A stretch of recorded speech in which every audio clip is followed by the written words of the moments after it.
Well, it's an interesting point because you could look at it on either side of the coin, couldn't you? Because Harry flying over to the UK, 8,000 miles to only spend 25 hours in the country.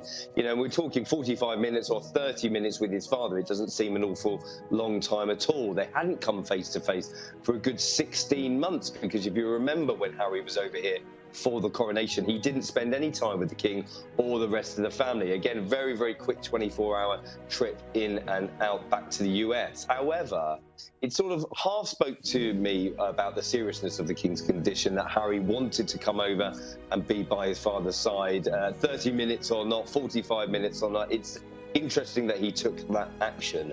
However, you know, we understand that the relationships have been very, very fractured over the last couple of years. They still remain to be. There are an awful lot of ill feeling in the camp about whether people should be forgiving and forgetting Harry for writing the books, for doing the Oprah Winfrey interviews, for taking part in all these broadcasts. So whilst the king may be focusing on his rest, recuperation, his recovery from his cancer diagnosis, I think it'll be a very different ballgame for other members of the family. So Harry might still be out in the wilderness a little bit, and I suppose time will tell.